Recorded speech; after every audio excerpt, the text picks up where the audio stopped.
Sa Barangay San Miguel, napakahalaga ng aming pagbibigay sa kanila ng kanilang certificate of chapter membership sa CAMPI, which stands for Kaagapay ng Mamamayang Pasigueño sa Mapanglahok na Pamamahala Incorporated. Dahil ito yung nangangahulugan na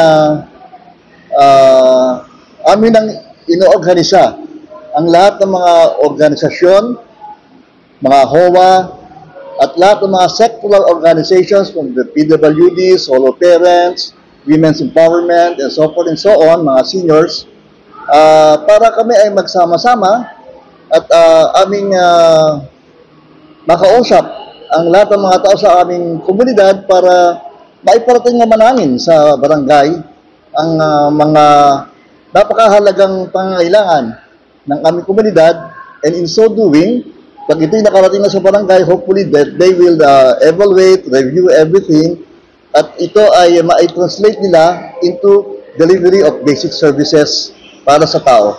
Dahil yan talaga ang diwa ng Republic Act 7061 na kung saan kami ay binibigyan ng mandato. Tayong lahat ng mga private citizens ay binibigyan ng mandato na makilahok sa pamamahala para sa kabutihan ng lahat. Ayon nga sa aming Articles of Incorporation, dahil kami ay rehistrado sa SEC, ang aming kauna-unahang layunin ay sang-ayon sa 1987 Philippine Constitution na kung saan hinihikayat ang lahat ng mga NGO, mga CSO at ang mga tao na makilahok. At dahil dito sa mandate na ito na nanggaling sa Konstitusyon ay naitatag naman noong 1991 yung ating tinatawag na Local Governance Code na kung saan sa Republic Act 7160 sinasabihan na ang barangay talaga ang pinaka-primary policy making body, primary implementer ng lahat ng mga bagay na nakuukol sa barangay. Subalit, dapat ang barangay ay meron ding obligasyon na kunin ang collective views ng mga tao para malaman nila kung ano ang mga serbisyo na kailangan dapat ilang ibigay sa mga tao. Nagkaroon nga ng conferment ng chapter membership certificate sa Barangay San Miguel chapter. Yung isang association doon, for instance, ay sinabi na gusto nilang magkaroon ng gate para sa kanilang security, yung kanilang arko, na kung pwedeng ito ay convert into a gated area for security reasons, which we understand very well, no? Dahil siyempre alam naman natin na sa mga budget na ipinasa ay meron ding mga pondo na nauukol sa development, improvement, or even maintenance of facilities na pag-aari ng barangay or ng gobyerno. So isa yon. Yun ay nangagaling doon sa isang organisasyon sa amin. On the other hand, napag-usapan din namin mga presidente ng mga homeowners association, dahil ako ay isang pangulo din ng isang homeowner association, na kami ay bibigyan ng radio communication para kung sakaling merong mga emergency, mga sakuna, merong nakawan or anything, that we can organize ourselves into a group para magamit namin yung radyo na yon para mabilis ang pag-respond ng safety and security services ng ating barangay. Ang members talaga dito, yung mga presidente lang ng mga organizations eh. Pero of course, kapag sila ay member na, kasama na rin yung kanilang mga members, no?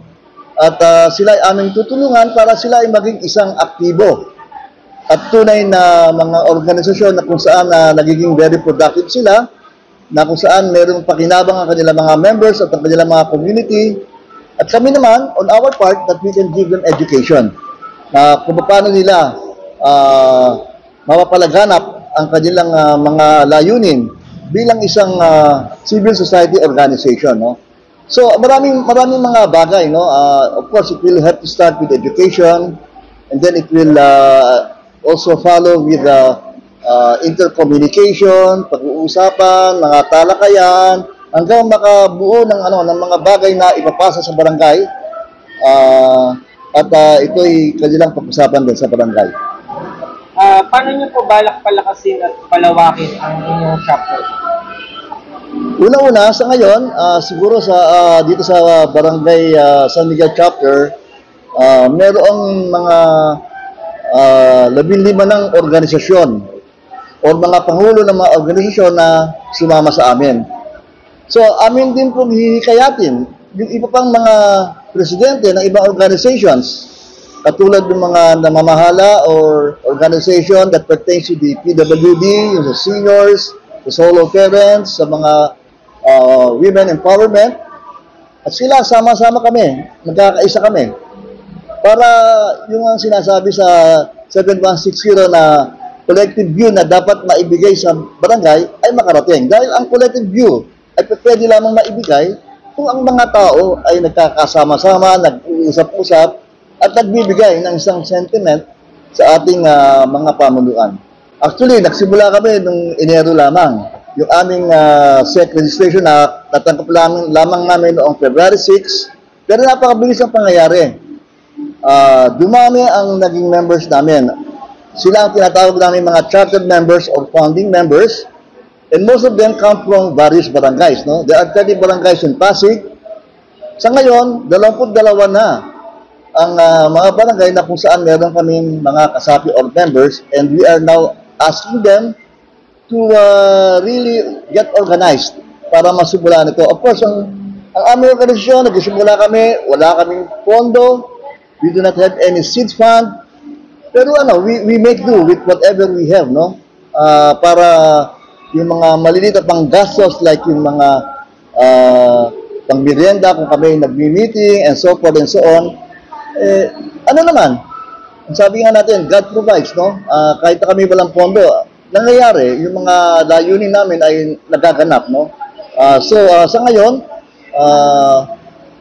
mula nung February 6 na kami na-rehistro, 3 na po ang aming organized or mga chapter na naitatag na, no? And there are 8 other barangays na kung saan sinisimulan nila ang kanilang organization. And of course, yung mga 8 barangay na hindi pa namin kasama, the smaller ones, we have to also reach out and go to them. So ang aming kinakausap, hindi lamang yung mga organizations o komunidad, pati na rin yung mga barangay chairman at saka yung kanilang mga kagawad para malaman din nila yung aming mga layunin. Dahil kami ay hindi mga magkakaaway, kundi mga magkakakampi. So we bring these two parties together, yung komunidad at ang barangay. Kami ay nasa gitna, kami ang tulay, ang CSO, kami ang kanilang kakampi, at sana ay maging productive ang aming mga talakayan at mga engagement. Well, natutuwa kami. Every time na meron kaming chapter na tatatag, kami ay natutuwa, no? Because pagka natatag ng chapter, ibig sabihin, nakapasa na sila sa lahat ng aming mga parameters and they can start moving on and going on. Na bukod sa papalaki pa ng chapter, we can already start discussing things that needed to be discussed para maiparating sa barangay. Like mamayang hapon, aming kakapanayin, magbibigay kami ng courtesy call sa aming barangay captain dito sa Barangay San Miguel. Papakilala namin sa kanya aming mga sarili at pag-usapan namin kung anong mga areas kami ay pwedeng magkaroon ng collaboration para sa kabutihan ng tao. So kami po ay non-partisan, independent, at saka private. Dahil alam din namin na dapat, ayon sa batas, 7160, ang mga ganitong klaseng inisyatibo ng mga CSO, participative governance, ay dapat magsimula sa grassroots, sa mga pribadong tao, no? Of course, we are thankful na ang ating LGU ay sinumulan ito, pero dapat talaga ito ay dapat ng tapusin ng mga mamamayan. Bukod sa ginagawa naming pag-oorganisa ng mga chapters, sa darating na halalan na nalalapit na, next week na ang simula ng kampanyahan, magkakaroon din kami ng tinatawag natin Voters Education Program, no? So maglalabas kami ng maraming mga masabi natin mga reminders o paunawa sa ating mga voters, no? Lalong-lalo na para maging peaceful, maayos, at ang pagpili ng mga kandidatong pipiliin ay yung mga talagang tunay na nararapat lamang. Halimbawa, maraming tumatabong bilang konsehal. Aming ipapaliwanag sa lahat na bilang konsehal, dapat ang ating pipiliin ay yung mga taong pwedeng maging mambabatas dahil sila ay primarily and principally a lawmaker. No? Hindi sila nasa executive, sila ay nasa lawmaking. So, we will make the voters understand this para sa ating pagpili. Piliin natin kung sino ang merong kakayahan na maging lawmaker sa ating lungsod ng Pasig. Ay, idagdag ko lang yung tapat campaign acronym yung Transparency, Accountability, and Participation Action Team. So, yun na po. Ang kailangan po nating ilalagay, luluklok sa ating LGU ay yung pong